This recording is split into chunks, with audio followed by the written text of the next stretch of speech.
86이야? 아, 나 85야.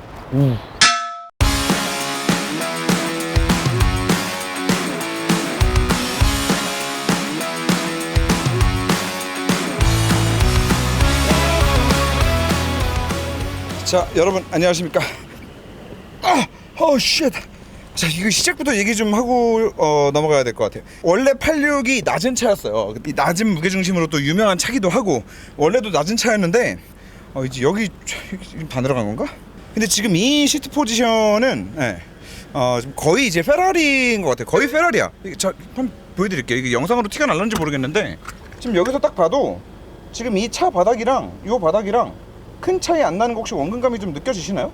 굉장히 낮아요. 굉장히. 그래서 이거는 이제 원래도 낮은 차였는데 좀 더 낮아졌다. 더 낮아진 것 같다.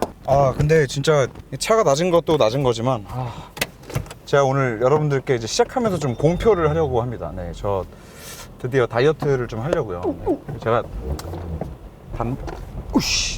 이건 제가 클러치를 잘못 뛴 게 아니라 그 시승차가 왔는데 클러치가 지금 거의 한 99% 쓴 것 같습니다. 클러치. 출발을 못해. 출발을. 그 병희 형님 영상 보니까 이 차 가지고 막 드리프트 하시고 짐카나 하시고 막 하던데, 왠지 그렇게 만 킬로를 타고 클러치 교환 없이 여기까지 온 것 같다. 그 도요타는 그 시승차 운영하시는 분들이 있다면 이거 꼭 좀 차량은 그래도 좀 관리를 해서 보내주시면 너무 감사하겠다라는 말씀을 드리면서 다이어트 얘기하고 있었죠. 아무튼 뭐 살을 좀 빼보려고 합니다. 지금 이 차를 타면서도 사실 이게 차가 아무리 낮아도 이렇게까지 타면서 힘들 차는 아닌데, 이렇게 힘든 거 보면은 지금 뱃살이 한몫하고 있는 것 같다. 그리고 또 이제 여러분들께서 이제 좀 많이 영상을 보기에 좀 불쾌하다, 얼굴 보기 불편하다 라는 말씀들도 참 많이 해주시고 그러는데 죄송합니다. 오늘부터 좀 빼는 것으로 할게요. 이렇게 공표했으니까 이제 빼도 박도 못하게 운동해야겠죠. 자, 뭐 헛소리는 여기까지만 하는 것으로 하고 86입니다, 여러분. 자, 86 하면은 이제 가장 먼저 떠올라야 되는 게 첫 번째가 바로 경량입니다. 가볍다. 그리고 두 번째가 박스 엔진. 뭐 이렇게 생각해 주시면 될 것 같은데, 요 가볍다라는 거 안에 이제 뭐 무게중심이 낮다, 그리고 무게중심이 좋다, 뭐 이런 것들까지 전부 다 포함되어 있는 개념이다 라고 이렇게 설명을 드릴 수 있을 것 같고, 그래서 가벼워서 얼마냐, 가벼워서 지금 한국 사이트에서 공식 지원으로 확인되는 게 이제 공차 중량이 1280이에요 1280. 뭐 옵션 따라서 뭐 플러스 마이너스 뭐 5kg 10kg 정도 차이가 있기는 하지만 1280 정도 보시면 되고, 1280이면은 얼마나 대단한 수치냐, 물론 지금 현재 버전에 와서 말이 안 되는 뚱땡이가 돼버리긴 했지만 그 M4 엑스드라이브 컨버터블이 1.9톤 거의 이제 뭐 2톤에 육박하기 때문에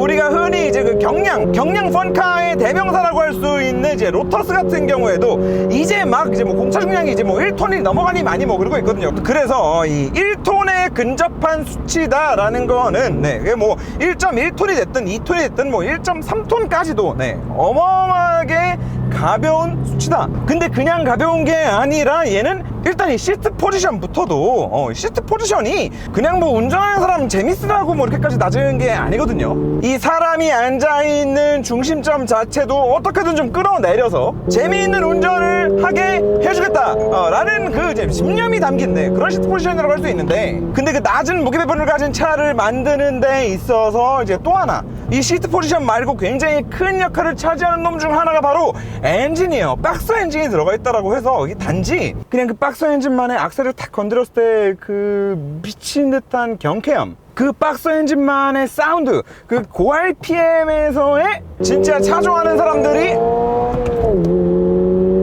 환장해버리는 진짜요. 이 사운드, 이게 배기 사운드가 아니거든요 지금.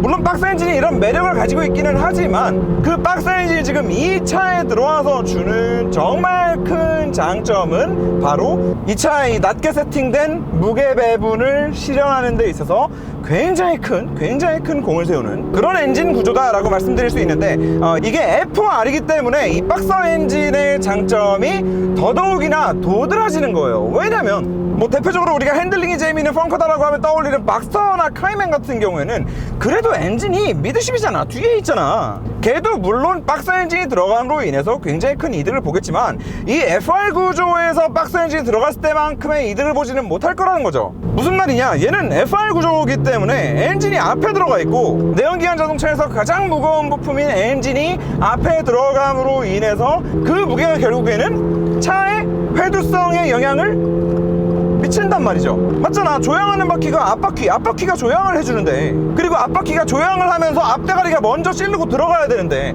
제일 무거운 놈이 앞에 앉아가지고 그 무거운 놈이 우뚝 서 있다라고까지도 생각을 해봐요. 이런 급격한 움직임이 들어갔을 때 얼마나 앞에 많은 무게가 쏠리겠냐고. 단지 BMW하고 벤츠만 놓고 비교를 한다 하더라도 솔직히 엔진룸 열어가지고 보면은 뭐 그 BMW가 엔진이 분명히 더 안으로 들어가 있기는 하지만, 그리고 엔진이 벤츠보다 분명히 조금 더 낮은 위치에 있는 것 같기는 하지만, 솔직히 잘 모르는 사람들이 보면은 뭐 대단한 차이도 아니란 말이야. 근데 결국에 그런 차이가 BMW의 그 재미있는 거동을 만들어내잖아요. 그 비슷한 개념에서 지금 이 차를 바라봐 주시면 되는데, 와, 이거는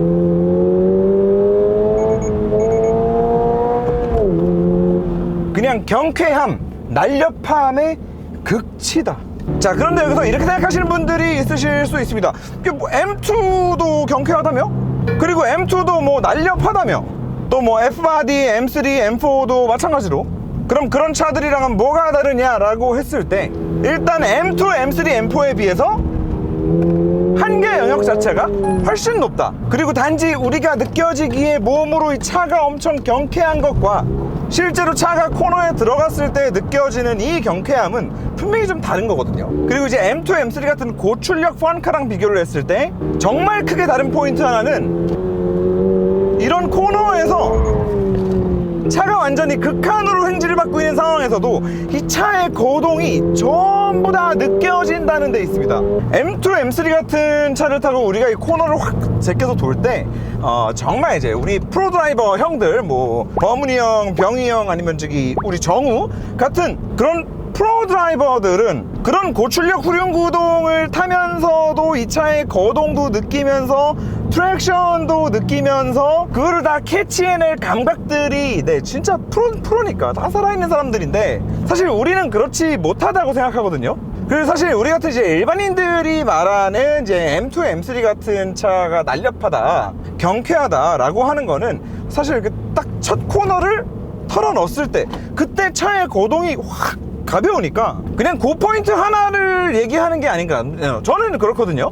물론 M2, M3 같은 차들이 이제 뭐 다른 무거운 차들에 비해서 경쾌하고 코너를 도는 게 그 모든 과정이 더 재밌는 건 사실이긴 하지만, 이 86에 비하면 그렇다는 말씀을 드리는 거고, 그래서 얘는 진짜로 돌고 있는 와중에도 내가 스티어링을 여기서 좀 더 넣어도 되겠다 아니겠다를 다 운전자가 굉장히 쉽게 판단할 수 있을 정도로 이제 데이터들을 많이 주는 거죠. 그 많이 데이터를 주는 것 자체가 가벼워서 경쾌해서, 그러면서도 밸런스가 좋기 때문에, 물론 여기서 이렇게 우리 같은 일반인들도 코너에서 악셀을 지지면서 재미있는 드라이빙을 할 수 있게 만들어주는 데는 굉장히 큰 트릭이 하나 있다라고 생각을 합니다. 속임수죠. 속임수. 어떻게 보면 속임수예요. 그 속임수가 뭐냐, 바로 출력이 뒤지게 낮다는 겁니다. 일단 기본적으로 출력이 약하기 때문에 악셀을 지지는 거에 대해서 크게 두렵지가 않아요, 이 차는. 물론 가볍고 경쾌하고 밸런스가 좋은 것도 있겠지만, 기본적으로는 적어도 우리가 M2, M3를 타고 와인딩을 한다 라고 하면은 이 악셀 컨트롤 하나 까딱 잘못하면은 그냥 바로 가는 거잖아, 바로. 그리고 워낙에 대단한 토크가 뒷바퀴에 집중되어져서 걸리고, 그렇기 때문에 악셀을 정말 예민하게 컨트롤 해줘야 되는데 우리 일반인들이 예민하게 컨트롤이 되냐고. 우리 막 운전하다 보면 막 흥분해가지고 막 갖다 악셀 후려 쳐버리니까 차객 돌고 뭐 이제 그런 문제들이 있는데, 얘는 불악셀 가자! 엔진 터진다! 6000rpm 7000rpm 뭐 이렇게 아무리 쥐어짜도 이게 코너링에서는 재밌는 운전을 만들어줄지 몰라도 이 직바에서는 이제 차가 안 나간다. 자, 물론 구형 86과 비교를 한다고 한다면 정말 엄청나게 발전을 했어요. 정말 크게 발전을 했죠. 토크도 뭐 이렇게 이렇게 올라갔는데 이 5토크를 우습게 보면 안 되는 게, 얘는 기본적으로 박사 엔진입니다. 네, 토크가 좀 아래부터 풍부하게 터져요. 그리고 토크가 아래서부터 터지는 거를 다 떠나서 다시 한번 말씀드리지만 얘는 공차 중량이 1200kg대 1280, 1270 네, 그렇기 때문에 이렇게 가벼운 무게에서의 토크 5는 진짜 굉장히 크다. 굉장히 큰 영향을 끼친다. 자, 아무튼 뭐 이게 출력이 올라가면서 분명한 거는 요 전 모델 86에 비한다라고 하면 운전이 재밌어진 거는 이 고속을 째고 다니면서의 운전도 분명히 좀 재밌어진 거는 사실이기는 해요. 그리고 딱 요 정도의 출력을 가지고 있는 차들이 우리가 코너들을 공략하고 나름대로 이 차의 막 이 가벼움과 거동과 이 트랙션 하나하나를 다 느껴가면서 그런 펀 드라이빙을 하기에는 굉장히 좀 이렇게 적합한 그런 출력을 가지고 있는 거이면은 좀 뭐 틀림이 없다. 하지만 어쨌든 우리는 분명히 알아야 한다. 이 차가 기본적으로 박스 엔진, 낮은 무게중심, 좋은 무게 배분 등을 가지고 있는 거는 분명하지만 이 차가 코너에서 정말 우리가 가지고 놀기에 재미있을 수 있는 이유는 역설적이지만 출력이 낮기 때문이다 라는 거를 잊어서는 안 된다. 자, 그러면 이제 출력 얘기를 하면서 우리는 이렇게 좀 생각을 해봐야 돼요. 솔직히 제가 봤을 때 이 86의 성지는 미국이거든요. 미국. 근데 미국 형들 진짜 이 86 튜닝하고 노는 거 보면 와, 그 뭐 튜닝 파츠 검색하면 몇십만 개가 나와. 몇십만 개가. 그리고 지금 얘 2.4로 보어가 좀 커지면서 출력이 좀 높아졌는데도 그래도 뭐 출력이 약하니 뭐 어쩌니 뭐 그러고 있는데 그 86 1세대 2.0 때는 어땠겠어? 걔는 뭐 더 심했겠죠? 그래서 86은 튜닝 파츠를 보면 일단 그 터보킷부터 일단 시작을 해서요. 뭐 출력도 뭐 가지가지로. 그리고 또 미국의 이 86 가지고 또 뭐 로켓버니 만들고 뭐 하고 하는 형들 보면은 보통 이제 터보를 다는데 그치지 않고 이제 엔진을 이제 드러내죠. 그냥 너무 극단적이기는 하지만 제일 괜찮은 사례는 바로 이제 4586이겠죠. 그 도넛미디어라는 곳에서 이 도요타 86을 싹 다 털어서 요 앞에 페라리 458의 엔진을 이식해서 4586이라는 차를 만들었는데 대단해요. 네, 진짜 대단해요. 한편으로는 그런 문화가 있다는 게 너무너무 부럽기도 하고 진짜. 네. 아무튼 뭐 그래서 제 기준에서는 지금 이제 2세대에 와서도 너무나 부족한 출력을 가지고 있고, 그리고 도대체 이 인포테인먼트는 이걸 누굴 쓰라고 이렇게 만들었는지 진짜. 그리고 이게 개빡치는 게, 야, 이거 랭귀지에 잉글리시 돼 있길래 코리아에서 꼬레아 찾으려고 막 보는데 없는 게 없어. 로마, 뭐 중국어, 뭐 슬로베니아, 뭐 이거 뭐야? 스벤스카, 바하사, 인도네시아, 말레이시아, 아무튼 베트남, 태국도 보이고, 튀르키예도 보이고 다 있는데 한국어는 없다. 이 많은 것 중에 개놈 새끼들. 아무튼 뭐 이건 그렇고 그래 뭐 스포츠 시트니까 뭐 통풍 시트야 뭐 그렇다고 치자. 그런데 열선 시트도 없고 주행 보조 장치가 있기를 하니 애플 카플레이는 되더라. 안드로이드 오토도 되고. 아무튼 이거 한국어 지원 안 되는 거에서 좀 맛이 가더라고요. 이게 왜 맛이 가냐면 이 메뉴들은 그냥 써도 되는데 블루투스나 카플레이 연결시킨 다음에 전화 오거나 노래 듣거나 하면 이게 이제 한국어 지원이 안 되니까 전화가 와도 여기는 그냥 다 네모로 떠요. 네모 인식이 안 된다. 그리고 여기 와, 야, 요즘에 메이드 인 차이나도 이렇지는 않던데. 중국에서 만들었나? 근데 참고로 더 웃긴 거는 이게 이제 옵션이 많이 들어간 프리미엄 모델. 근데 그러고 보면 또 프리미엄 모델이 미국에서 3만 달러던데 여기 왜 4,600에 파는 거야? 그래서 여러 가지 생각을 좀 해보는데, 과연 4,600만 원을 주고 이 차를 살만 상품성이 있나? 그렇다고 뭐 얘가 그 수프라처럼 디자인이 빼어나다라는 생각도 사실 안 들거든요. 그리고 얘 저기 휠 꼽아놓은 거 보세요. 완전 저 장안평에서 메이드 인 차이나 팔고 있는 것 같은 그런 거, 그냥 싸구려 싸제 휠을 갖다가 그냥 꼽아놓은 것 같은, 옛날에 투스카니 동호회 시절 동호회에서 공동구매나 했을 법한 그런 디자인 휠 갖다 꼽아놓고 옵셋도 또 안 맞아. 뒷바퀴 보면 이렇게 삑 들어가 있어. 기본적으로 바디킷 자체는 괜찮은 것 같은데 휠도 그렇고. 자, 그래서 나름대로의 결론과 제가 이렇게 말씀드리는 이유에 대해서 좀 정리를 해보자면, 이전에 수프라 같은 경우에는 와, 이 돈이면 여러분 구할 수 있으면 사세요. 너무 재밌어요. 그리고 차 너무 좋습니다 라고 말씀을 드렸었는데 얘는 그런 말씀을 드리기는 좀 어려울 것 같아요. 진짜 그 코너에서의 이 차와 내 몸의 모든 감각이 서로 딱 싱크돼서 너무 재미있는 운전을 할 수 있는 그 포인트 하나를 딱 제끼고 보면 얘는 그 4,600만 원을 태울 차는 절대 아니다. 자, 하지만 가격을 좀 걷어내고 좀 생각을 해본다라고 했을 때 이 차는 그냥 이 한국 자동차 시장 그리고 그 때문에 어쩔 수 없는 결정을 한 이 도요타 마케팅이나 도요타 MD가 만들어낸 참 안타까운 상품이다. 정말 안타까운 상품이다. 미국처럼 깡통을 가지고 들어와서 좀 싸게, 미국은 26,000불부터 시작하거든요. 26,000불에 사도 뭐 그냥 다 비슷해. 이거 솔직히 있으나 없으나잖아. 이거 뭐 할 건데 이게 있어서 가뜩이나 씨발 우리나라 뭐 한글도 안 되는 거 있어서 뭐해. 이거 없어도 돼. 어차피 코너 타기 바빠 죽겠는데 이거 쳐다볼 시간이 어디냐. 그래서 이 86은 그 미국에도 어마어마한 튜닝 파츠들이 많이 있듯이 얘는 그냥 깡통으로 사가지고 튜닝하는 맛에 타면은 너무너무 좋은 차 아닌가. 그리고 솔직히 휠도 그래요. 야, 어차피 니네 튜닝할 거잖아 라는 생각에 아무거나 갖다 꼽아놓은 느낌이야. 저 옵셋이 저게 말이 되냐고. 저게 이 바디킷을 이렇게 울그락불그락 이렇게 만들어 놓고 휠이 말이 되냐고, 옵셋이.